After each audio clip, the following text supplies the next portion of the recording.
Hello, good morning. आज हम लोग जो है सो कि 11th क्लास का जो केमिस्ट्री है उसको शुरू कर रहे हैं। और इसमें बेसिक केमिस्ट्री में जो है सो कि आप बहुत कुछ पढ़ सकेंगे। आप जा सकते हैं, बेसिक केमिस्ट्री का एक प्लेलिस्ट होगा, वहाँ पे आप बेसिक केमिस्ट्री के बहुत सारे कंटेंट आपको मिल जाएंगे। एक प्लेलिस्ट होगा वहाँ से। आज उसको आगे बढ़ाते हुए हम लोग 11th क्लास में जब पढ़ते हैं तो हमें पढ़ना होता है मोल कंसेप्ट। और मोल को बेसिकली हम लोग 3 टर्म्स में ज़्यादा पढ़ते हैं और उन सबको आपस में रिलेट कर भी करते हैं। एक हम लोग कहते हैं मोल को संख्या के रूप में, दूसरे को कहते हैं मोल को द्रव्यमान के रूप में, तीसरे को कहते हैं मोल को आयतन के रूप में। Mole in terms of number, mole in terms of mass and the mole in terms of volume. तो ये जो चीज़ें तीनों हमें बहुत अच्छे तरीके से पढ़ने हैं। और फिर इसके बाद जो है कंसंट्रेशन टर्म। और ये आई होप 1 वीक या 6 दिन का क्लास चलना चाहिए। उसके बाद हम लोग पढ़ेंगे पहला चैप्टर एटॉमिक स्ट्रक्चर, जो आपके 11th क्लास का लेसन होगा, शायद दूसरा लेसन है आपका। तो उसे हम लोग पढ़ेंगे। तो फंडामेंटल जो बेसिक केमिस्ट्री है जो है सो कि उसके बाद जो बचा हुआ है वो हम लोग आगे कंटिन्यू करेंगे। तो सबसे पहले तो यही समझना आवश्यक है कि मोल हम लोग कहते किसको हैं, मोल होता क्या है। ठीक है, तो उसके बारे में हम लोग बात करने वाले हैं कि मोल क्या होता है। तो आप हेडिंग लगा लेंगे ज़रा, मोल।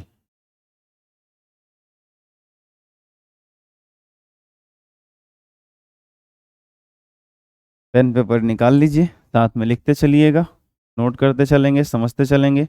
जहाँ भी दिक्कत होगी, जो कठिनाई होगी, क्रॉस क्वेश्चन कर लीजिएगा या आप इस वीडियो के नीचे आप कमेंट कर लीजिएगा। चलिए, तो सबसे पहले मैं आपको क्लियर करने वाला हूँ कि मोल क्या होता है। अच्छा, एक बात बताओ, आपने ये सुना कि 1 दर्जन में 12 पीस होते हैं, 1 डजन इज इक्वल 12 पीसेस। तो अगर ये चीज़ आप समझते हो तो मोल आपके लिए समझना बड़ा आसान है। मोल जो है एक तरह का यूनिट है। अब किसका यूनिट है? तो एक अमाउंट का यूनिट है। वो एक जैसो कि निश्चित मात्रा को रिप्रेजेंट करता है, एक फिक्स अमाउंट को रिप्रेजेंट करता है। वो या तो संख्या के रूप में होगा, या द्रव्यमान के रूप में होगा, या आयतन के रूप में होगा। ठीक है।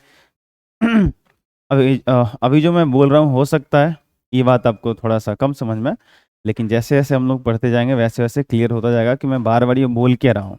Mole in terms of number, mole in terms of mass, mole in terms of volume. ठीक है। तो मोल आपका जो होता है एक तरह का यूनिट है, एक मात्रक है। ठीक है, जो एक निश्चित मात्रा को दर्शाता है, पदार्थ के एक निश्चित मात्रा को दर्शाता है। अगर आपने फंडामेंटल क्वांटिटी जो पढ़ा होगा फिजिक्स में या केमिस्ट्री में, तो आपने डेफिनेटली वहाँ सुना होगा कि जो फंडामेंटल क्वांटिटी होते हैं, मूलभूत राशियाँ होती हैं, वो फिजिक्स के अंदर या केमिस्ट्री के अंदर यानी विज्ञान के अंदर कितनी होती हैं? 7 होती हैं। तो उस 7 में आपने एक सुना होगा पदार्थ की मात्रा, अमाउंट ऑफ सब्सटेंस। तो उसमें जो है सो कि आपको मिला होगा मोल, डेफिनेटली वहाँ पे आपको मोल देखने को मिला होगा। तो वही मैं कहने जा रहा हूँ, वही मैं कह रहा हूँ कि जो पदार्थ की एक निश्चित मात्रा होती है उसको दर्शाता है क्या? मोल। तो मैं आपसे एक बात पहले ही कह देना चाहूँगा कि जितना आप प्रेशर इस नंबर को लेकर के बच्चे लेते हैं और जिस तरीके से क्वेश्चन सॉल्व करने में उन्हें कठिनाई होती है, वो इसलिए होती है क्योंकि ये जो नंबर है ये बहुत बड़ा नंबर है, जिसको हम लोग अभी एवोगाड्रो नंबर कहने वाले हैं। तो ये कहने का मतलब है कि आप इसको इतना सिंपल दिमाग में लीजिएगा, जैसे आप 1 दर्जन को लेते हो, 1 दर्जन आप बोलते हो 12 पीस होते हैं, 1 डजन इज इक्वल 12 पीसेज होते हैं। एकदम उतना ही सिंपल लेना है। अगर मैं पूछूँ आपसे, रोज़मर्रा की लाइफ में सब लोग क्रिकेट खेलते हैं, देखते हैं, अगर कोई एक शतक बनाता है, एक सेंचुरी बनाता है, उसमें कितने रन आते हैं बताओ? कोई 100 रन बनाता है तो आप सेंचुरी उसको कह देते हो। वैसे ही ना एक स्कोर होता है, अगर एक स्कोर इज इक्वल देखो तो 20 होता है। तो अभी 1 डजन इज इक्वल 12 होता है। 1 सेंचुरी जो है सो कि आपका कितना हो जाता है? 100 रन हो जाता है। अगर आप हाफ सेंचुरी की बात करते हो तो क्या बोलते हो? 50। दिमाग में तुरंत चला आता है कि आप ये बोल रहे हो तो उसका मतलब ये है। तो वैसे ही अगर हम लोग मोल मोले बोले ना, तो मोल बोलते ही आपके दिमाग में कौन सी बात आनी चाहिए, कितना आना चाहिए? सामने जो क्वेश्चन पूछा जा रहा है वो संख्या के रूप में है, द्रव्यमान के रूप में है, या आयतन के रूप में है, तो आपके आपके मुख से क्या आंसर आने चाहिए, आप क्या बोलोगे, ये जो है सो कि समझना है हमें। ठीक है। तब जैसो कि मोल कॉन्सेप्ट पे बहुत सारा क्वेश्चन आप कर सकते हो, अच्छे से कर सकते हो। तो सबसे पहले तो इसको एक लाइन में डिफाइन ही करूंगा मैं, ठीक है। तो एक लाइन में पहले इसको डिफाइन कर लेते हैं, ठीक है। उसके बाद हम लोग जो है सो कि आ, इसको किस किस फॉर्म में हम लोग पढ़ने वाले हैं वो हम लोग कर लेंगे, ठीक है। चलिए, तो लिखेंगे मोल, या ऐसे लिख लीजिए, मैं एक बार फिर से लिख देता हूँ। पदार्थ के एक निश्चित पदार्थ के एक निश्चित मात्रा को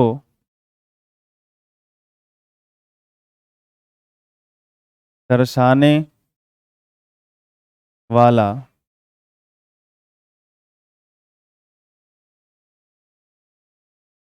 इकाई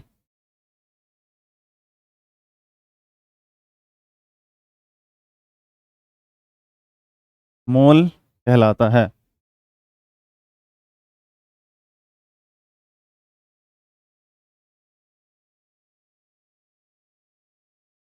पदार्थ की एक निश्चित मात्रा को दर्शाने वाला इकाई मोल कहलाता है। Mole is the unit of definite amount of substance.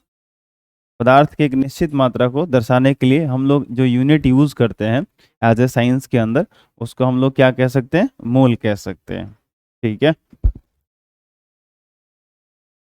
आप कहोगे सर द्रव्यमान को दर्शाना होता है, पदार्थ की निश्चित मात्रा को दिखाना होगा, तो सर केजी यूज कर लेंगे, ग्राम यूज कर लेंगे। तो आप घबराइए मत, मोल और केजी में आपस में रिलेशन भी है, आप रिलेट करके देख सकते हो इनको। और ग्राम का भी केजी के साथ रिलेशन है, तो आप जानते ही हो। तो मोल को आप मास के साथ कनेक्ट कर सकते हो, वो दिख जाएगा, सारा चीज़ दिख जाएगा इसके अंदर। तो ये मोल का बस एक लाइन का डेफिनेशन है, ठीक है। हाँ हाँ, लिख सकते हैं, डेफिनेट अमाउंट ऑफ सब्सटेंस, ठीक है। तो यहाँ पे जो है सो कि आप उदाहरण के तौर पे मैं आपको एक पहले चीज़ लिखता हूँ। क्या समझना है आपको इसके अंदर, कि अगर आपसे कोई बोलता है कि एक दर्जन, ए 1 डजन, आप क्या समझते हो? एक दर्जन में आप समझते हो 12 पीस, हाँ या ना? ठीक है, आपको पता होना चाहिए, हालांकि आप ये बात ध्यान रखते नहीं हो। 1 किलो इज इक्वल कितना होता है? 1000 होता है। हाँ, वेरी गुड, कितना होता है? 1000 होता है। हमारे देहात में ना, हमारे तरफ, या ये आम बोलचाल की भाषा में क्या हो गया है कि 1 किलोग्राम को ही हम लोग 1 किलो कह लेते हैं। दुकान पे जाते हैं और कह लेते हैं कि भाई 1 किलो सेब दो, तो सामने वाला समझ जाता है कि वो 1 किलो नहीं, 1 किलोग्राम मांग रहा है। वरना 1 किलो का मतलब 1000 होता है। अब 1000 सेब आपको वो देता है क्या? नहीं देता है ना 1 किलो में, ठीक है। तो थोड़ी सी मिसअंडरस्टैंडिंग होती है। चलो दिखा भी देता हूँ। आप ये तो सुने होंगे ना कि 1 kg, तो 1 किलो का मतलब कितना होता है? 1000, और ग्राम है तो ग्राम लगाओ। आप बोलते हो ना 1 किलोग्राम इज इक्वल, क्या बोलते हो आप? 1000 ग्राम। तो जो किलो होता है ना, वो 1000 को रिप्रेजेंट करता है, इस बात का आप ध्यान रखिएगा, ठीक है। तो वैसे ही आप एक सेंचुरी बोलते हो, एक शतक कोई अगर लगाता है, कोई क्रिकेट का खिलाड़ी, तो उसमें कितने रन्स आते हैं? 100 रन्स आते हैं, हाँ या ना? ठीक है, तो ये चीज़ें होती है। तो इस तरह से जैसे आप दिखाते हो ना, वैसे ही आप कह सकते हो कि अगर आप कोई भी चीज़ अगर काउंटिंग में ले रहे हो, काउंट करके ले रहे हो, और आपके पास इतना ले रहे हो, जैसे 100 आपने लिया, तो 6.022 गुने 10 का पावर 23, ठीक है। मतलब इतना संख्या में अगर कोई चीज आप लेते हो काउंट करके, ठीक है, तो उसको आप कहोगे 1 मोल। क्या कहोगे? अब बताओ कि ये पदार्थ, किसी भी पदार्थ के एक निश्चित मात्रा को दर्शाएगा कि नहीं दर्शाएगा? आप सोच के देखो ना। अगर मान लिया जाए कि आप कोई भी पदार्थ ले लिया आपने, और काउंटिंग के तौर पे आप, ये एक नंबर है, ठीक है, ये 6.022 इंटू 10⁻23, ये बहुत बड़ा नंबर है। अब इसको एक्सपेंड करके लिखा जाएगा तो बहुत टाइम लगेगा, और जैसा कि ये काफ़ी अजीब दिखेगा। 6022, 3 अंक छोड़ के दशमलव है, तो 3 जीरो तो ऐसे ही कम हो जाएगा, दशमलव यहाँ पे आएगा, तो बच गया तुम्हारा 10 का पावर कितना? 20। इस पर 20 जीरो आप बैठा दीजिए, 1 2 3 4 5। मैं डॉट डॉट लगा देता हूँ, डॉट लगा दूंगा तो फिर तो बहुत ज़्यादा हो जाएगा ना जी, इनफाइनाइट हो जाएगा वो। तो 2 4 5 6 7 8 9 10 11 12 13 14 15 16 17 18 19 20। चलो मैंने पूरा कर ही दिया। अब इसको ना आप वैसे नहीं पढ़ सकते, इकाई दहाई सैकड़ा हजार 10,000 लाख ऊपर क्या होगा, तो संघ महासंघ आपका इधर ही खत्म हो जाएगा, ठीक है, वो जो भी है वो सब खत्म हो जाएगा। तो आप इसको वैसे काउंटिंग नहीं कर सकते, तो इसको साइंटिफिक तरीके से ही पढ़ते हैं, जिसको वैज्ञानिक संकेतन कहते हैं। तो इसको ऐसे ही पढ़ेंगे 6.022 इंटू 10⁻23, ठीक है। तो इसको शॉर्टकट में लिखने का ये तरीका है, या अगर ऐसे लिख सकते हो, अगर आपको ये ज़्यादा, चूंकि हर बुक्स में ये आप जो क्वेश्चन बनाओगे उसमें ज़्यादातर यही यूज़ किए जाएंगे, इसी के हिसाब से क्वेश्चन भी दिया जाएगा, इसलिए ये फॉर्मेट अब याद रखना, ठीक है। नहीं तो मैं तो दिखाने के लिए ऐसे भी दिखा सकता हूँ, ये 6022 गुना 10⁻20 ऐसे भी दिखा सकते हो। यहाँ से 3 जीरो गायब कर दूंगा, दशमलव यहाँ ला दूंगा, 6022 ये गुने 10⁻, ऐसे 20 ऐसे कर दूंगा, ठीक है। तो आपको अच्छा दिखेगा, थोड़ा सा शांति मिल जाएगी, हाँ कि ना, क्योंकि दशमलव देखते हैं आपको थोड़ा बुखार चढ़ जाता है कि नहीं। तो 2 डिग्री बुखार आ रहा होगा तो उसको आप चेंज कर सकते हो वैसे, लेकिन करना मत वैसे, ठीक है। ये क्वेश्चन ऐसे ही टर्म्स में आपको सॉल्व करने को मिलेंगे। तो कुछ भी ले लो, कुछ भी ना, आपको वैसे इतनी संख्या में कोई चीज़ मिलेगी कहाँ से, अरे भाई मिलेगी, टेंशन ना लो, परमाणु अणु के लेवल पे आओगे ना तो खूब मिलेगी, ठीक है। अभी अब ये मत, ये अब ढूंढोगे कि इस पृथ्वी पर 1 मोल इंसान मिल जाए, ठीक है, पॉपुलेशन 1 मोल, तो 1 मोल पॉपुलेशन नहीं है। आज तक पृथ्वी पर जितने सारे लोग हैं, पूरे वर्ल्ड जितना सारा कंट्री है, सबके सभी लोगों को जोड़ लो, हर देश का पॉपुलेशन जोड़ लो, वो एक एक मोल भी सही से नहीं आएगा, ठीक है, आधा मोल भी नहीं, 1 मोल की बात ही छोड़ दो आप, ठीक है। तो यहाँ पे 1 मोल ये क्या रिप्रेजेंट करता है, एक डेफिनेट नंबर को रिप्रेजेंट करता है, और इस नंबर को हम कहते हैं एवोगाड्रो नंबर। क्या कहते हैं? Avogadro number. एक वही साइंटिस्ट थे एवोगाड्रो साहब, तो उन्हीं के द्वारा ये दिया गया है, तो ये एवोगाड्रो संख्या कहलाता है। तो आप लिख लेना ब्रैकेट में यहाँ पे कि इसी संख्या को हम क्या कहते हैं, एवोगाड्रो संख्या कहते हैं। तो ये पूरा डेटा जो है सो कि आप जल्दी से उदाहरण सब कॉपी में नोट कर लेंगे आप, ठीक है।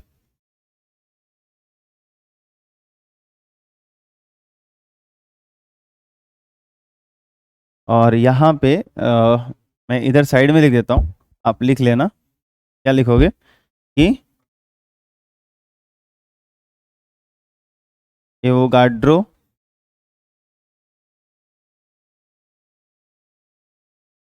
संख्या को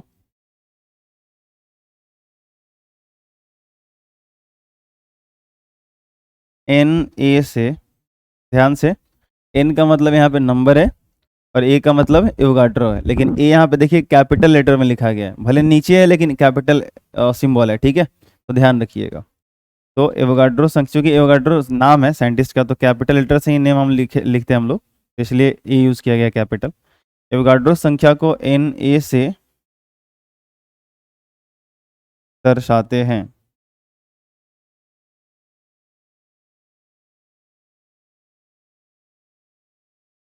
ठीक है। तो कई बार क्या होगा ना कि जो है सो कि आपका क्या बोलते हैं, ये नंबर हो सकता है लिखने में बार बार रिपीटेशन हो जहाँ पे, तो वहाँ पे हम लोग इस नंबर का सिंबल यूज़ कर लेंगे, एन ए यूज़ कर लेंगे, ताकि हमारा कैलकुलेशन सिंपल दिखे, ठीक है, अच्छा दिखे, फ्रेश दिखे, कॉपी या बोर्ड या जहाँ भी यूज़ करना होता है, क्योंकि इसको लिखने में टाइम लगेगा, और उसी चीज़ को इससे अगर इंडिकेट कर देंगे तो बार बार ये सिंबल यूज़ कर सकते हैं।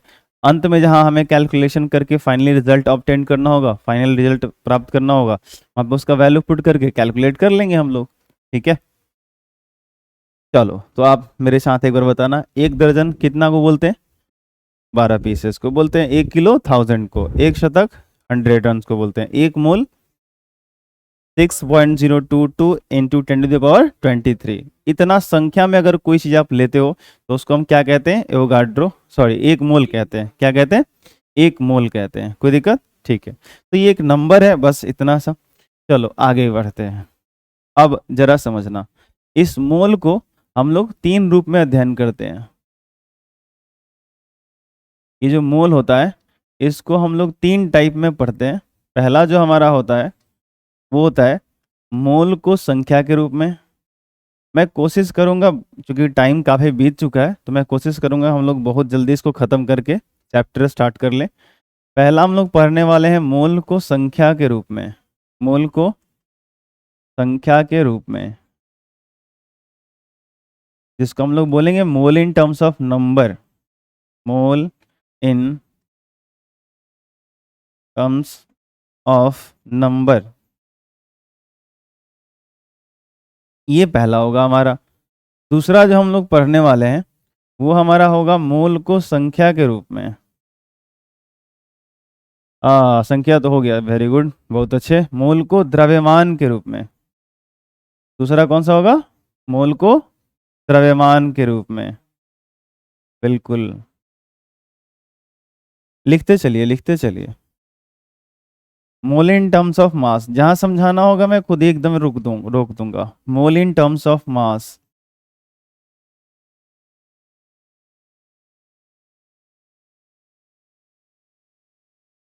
ये हो गया हमारा।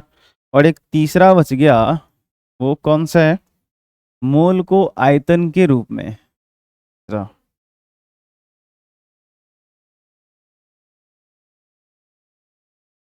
मोल को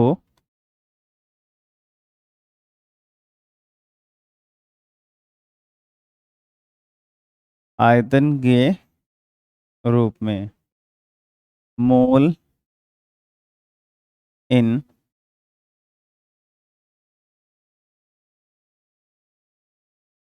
टर्म्स ऑफ वॉल्यूम।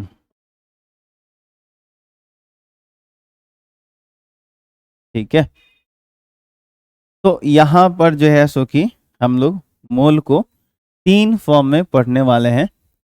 पहला हम लोगों का है mole in terms of number, दूसरा है mole in terms of mass, and तीसरा है mole in terms of volume. अब तीनों में से कोई भी हम लोग पढ़ेंगे ना, वो पदार्थ के निश्चित मात्रा को ही दर्शाएगा, फिक्स्ड अमाउंट को ही रिप्रेजेंट करेगा। अब कैसे फिक्स्ड अमाउंट को ही रिप्रेजेंट करेगा, उन सारा खेल को हम लोग समझेंगे। ठीक है, चलिए आगे बढ़े हम लोग। वेरी गुड, बहुत अच्छे।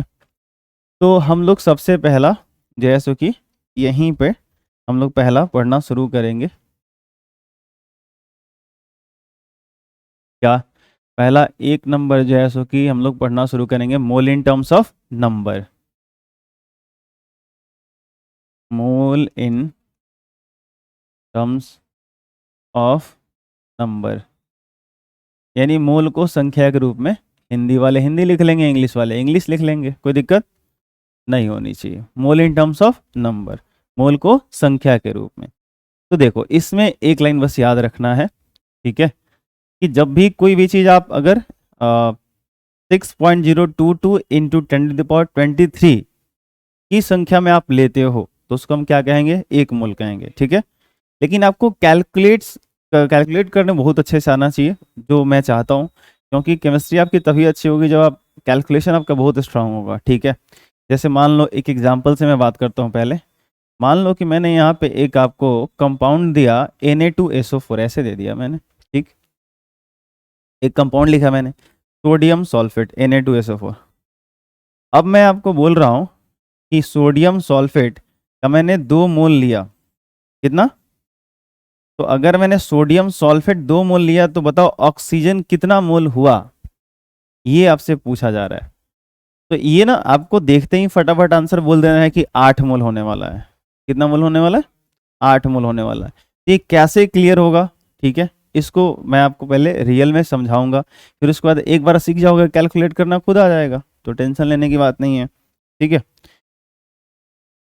चलो कोई नहीं, आते हैं तो मोल इन टर्म्स ऑफ नंबर। ठीक है, ये क्या चल रहा है?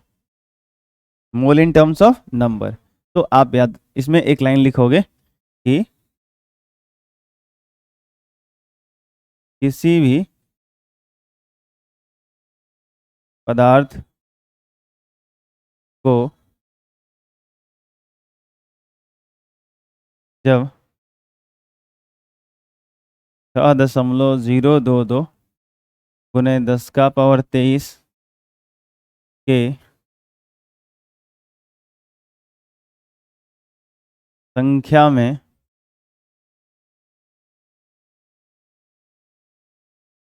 लेते हैं तो इसे 1 मोल कहते हैं। किसी पदार्थ को जब 6.022 गुने 10⁻23 के संख्या में लेते हैं तो इसे 1 मोल कहते हैं। चलिए, हो गया।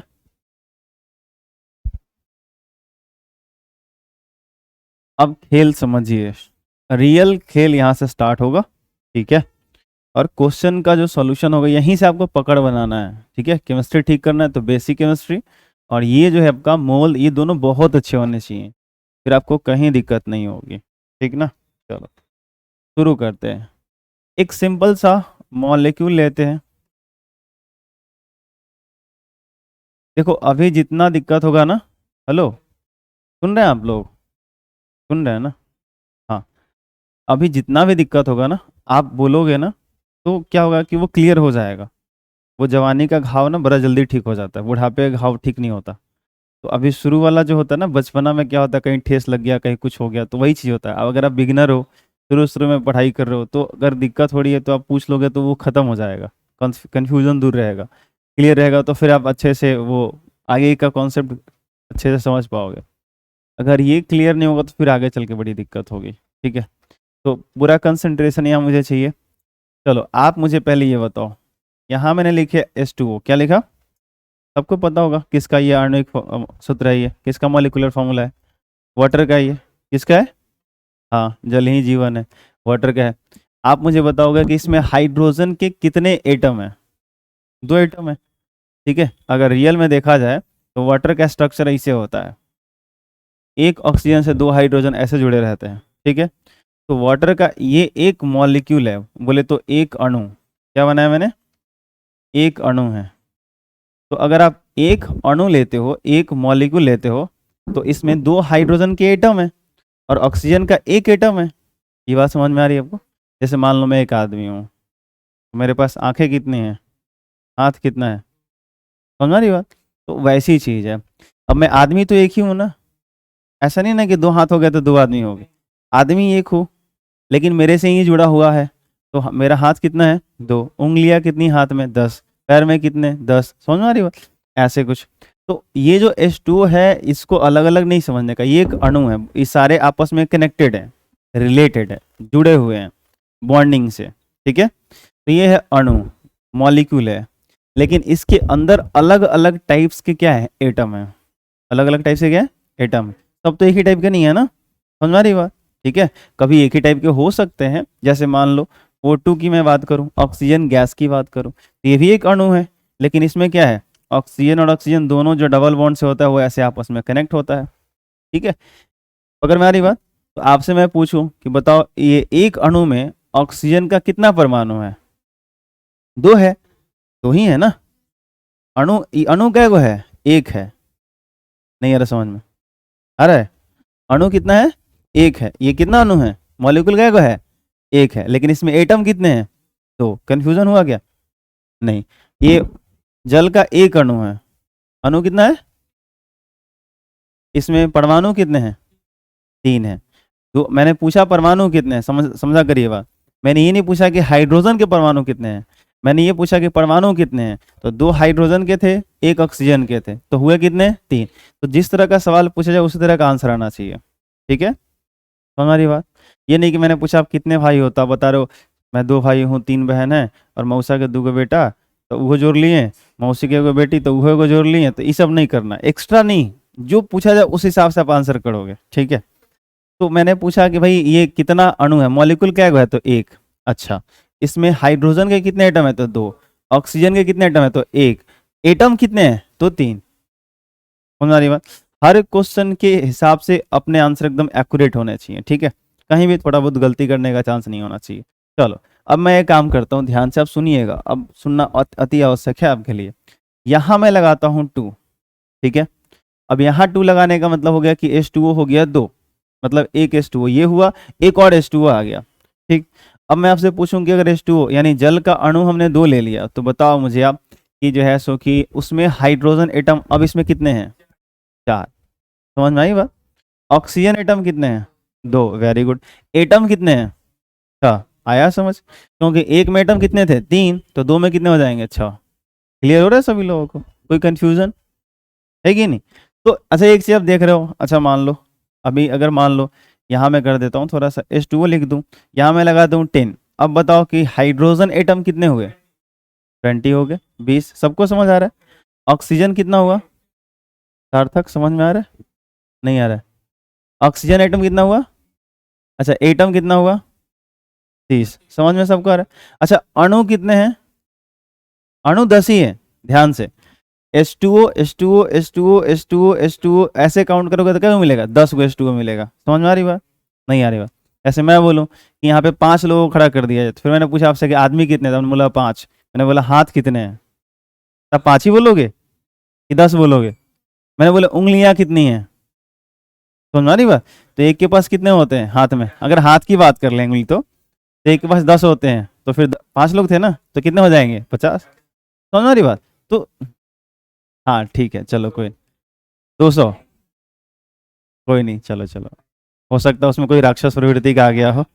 चलो कोई नहीं। तो ये चीज़ ध्यान रखना है। तो आ गया समझ में काउंटिंग कैसे करना है?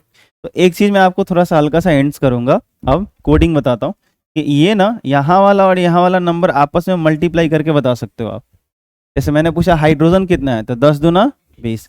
अच्छा ऑक्सीजन के बाद में कुछ नहीं है तो क्या इमेजिन कर लोगे? 1। कुछ नहीं है तो 1 इमेजिन कर लेना, और 10 में 1 से मल्टीप्लाई करना, तो ई नहीं कर लेना कि 10 दूना 20 या 10 से कम 10, 20 10 30 को ऑक्सीजन है, मारे कान पे, ऐसा नहीं करना। हाँ ऑक्सीजन के लिए सिर्फ ये वाला नंबर और ये वाला नंबर, हाइड्रोजन के लिए ये वाला नंबर ये वाला नंबर, कोई दिक्कत? तो चलो फाइनली अब मुझे आप बताओगे कि अगर मैं यहाँ पे एक कंपाउंड लिख दूं H2SO4 और यहाँ लिख दिया मैंने मान लो कि जैसे कि 12, बताओ हाइड्रोजन कितना है? बोलिए 24। Very good. सल्फर कितना है? सल्फर कितना है? सल्फर सिर्फ 12 है। सल्फर के बगल में कुछ नहीं है तो क्या है? 1 है ना, तो वो नहीं दिखाते हैं ऐसे, तो 12 ही हुआ ना। ओहो, गलती नहीं करने का। अच्छा ऑक्सीजन कितना हुआ? 48, 48 हो गया। समझ में आई बात? किसी को दिक्कत है?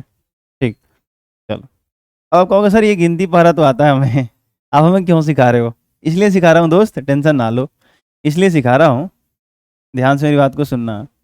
इसलिए सिखा रहा हूँ कि अगर मान लो मैंने तुमसे ऐसे बोला 1 मोल H2SO4, ध्यान से सुनना मेरी बात, 1 मोल मैंने H2SO4 लिया, तो क्या मैं कह सकता हूँ कि मुझे Na, ये Na क्या है बताओ? अब अभी अभी बताया था मैंने, एवोगाड्रो संख्या है। 1 मोल का मतलब कितना होता है? अभी बताया मैंने 6.022 इंटू 10⁻23। तो वो नंबर ना लिख करके हम लोग ये सिंबल यूज कर सकते हैं, क्योंकि उस नंबर को इसी सिंबल से दिखाते हैं। क्लियर है? ठीक। तो मैं जो लिख रहा हूँ आप सबको बताना है, अगर सही होगा तो सभी लोग हाथ उठाएंगे, और गलत होगा तो कोई नहीं उठाएगा। ठीक है? ठीक है ना? चलो हम फिर पलट के देखेंगे। 1 मोल H2SO4 इज इक्वल, लिखते हैं NaH2SO4।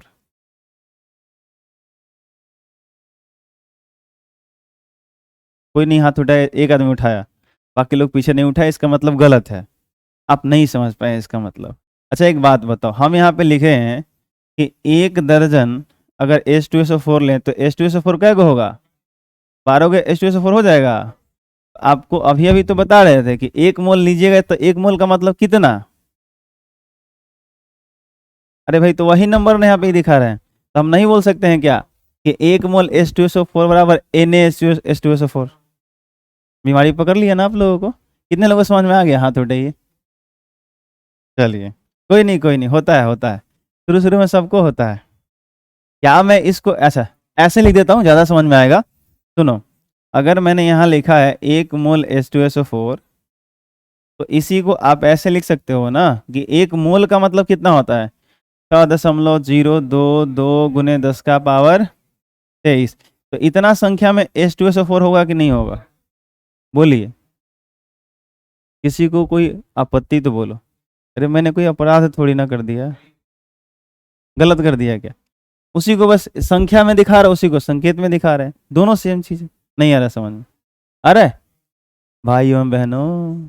समझ में आ रहा है नहीं आ रहा है? हाँ मोदी जी का भाषण याद है ना, तो ऐसे ही चलो समझा करो। 1 मोल H2SO4 के अंदर इतना H2SO4 होगा, सही है? अब आप मुझे बताओगे कि 1 मोल H2SO4 में, ध्यान से देखना, 1 मोल H2SO4 में क्या मैं लिख सकता हूं कि 2 मोल हाइड्रोजन परमाणु है? हाँ या ना? अगर 1 मोल H2SO4 मैं लेता हूं तो उसमें हमें मिलेगा 2 मोल हाइड्रोजन परमाणु। रिलैक्स, चिल करो, समझाता हूं। अगर ये 1 H2SO4 लेते तो हाइड्रोजन कितना मिलता? 2 मिलता। आपने अगर 1 मोल लिया तो 1 मोल का मतलब इतना H2SO4, और इतना H2SO4 का मतलब है कि इसका दोगुना H हाइड्रोजन एटम, हाँ या ना? इसमें 2 से इसमें गुना करोगे ना। यहाँ पे मैं जो भी नंबर लिखा करता था, 10 लिखा करता था, तब 10 में 2 से गुना कर लेते थे। अभी मैं पूछ रहा था कि 10 H2SO4 लोगे तो हाइड्रोजन एटम का है, तो फटाक से 10 गुना 20 करते रहे थे। अब बार का नंबर आ गया तो बुखार चढ़ गया, मोल वाला नंबर आ गया तो क्या हुआ? दिक्कत हो गया। समझ में आ रहा है कि नहीं आ रहा है? नहीं आ रहा? कितने लोग आ रहा है? हाथ उठाइए। सभी लोग को आ रहा है ना? फिर ठीक। तो क्या मैं, अच्छा ऐसे सोचो ना, 2 मोल हाइड्रोजन परमाणु का मतलब कितना होगा? 2 गुने 6.022 गुने 10 का पावर। देखो आप लोग थोड़ा सा कॉन्फिडेंस से बोलोगे ना हाइड्रोजन एटम्स, आप लोग थोड़ा कॉन्फिडेंस से बोलोगे ना तो मुझे भी लगेगा कि हाँ समझ में आ रहा है, ठीक है। वरना मैं पढ़ा रहा हूँ आप लोग, तो मैं भी कंफ्यूज होऊंगा ना कि आपको समझ में आ रहा है नहीं आ रहा है, ठीक है। तो थोड़ा सा कॉन्फिडेंस होना चाहिए, ठीक है, समझा करो बात। तो पकड़ में आ रही बात? तो अगर आप 1 मोल H2SO4 लेते हो तो उसमें हाइड्रोजन एटम्स कितने मिलेंगे? 2 मोल मिलेंगे। यानी इस मतलब इस संख्या का दोगुना मिलेगा। सही बोल रहा हूँ ना? अच्छा चलो, ऐसे ही इसी को फिर लिखता हूँ। 1 मोल अगर मैं H2SO4 लिख दूँ तो क्या मैं बोल सकता हूँ कि 1 मोल, अच्छा एक बात बताना, सिंपल सिंपल क्वेश्चन पूछता हूँ। अगर मैं 1 दर्जन H2SO4 लेता तो मुझे 2 दर्जन हाइड्रोजन एटम मिलता कि नहीं मिलता? सिंपल मिलता, क्योंकि दोस्त 1 दर्जन का मतलब 12 H2SO4, लेकिन 12 H2SO4 लोगे तो 12 में तो 24 को हाइड्रोजन एटम हो जाएगा ना, क्योंकि एक में तो 2 है। नहीं समझे? तो अरे समझे, तो 1 दर्जन अगर लेता H2SO4 तो 2 दर्जन होता कि नहीं होता?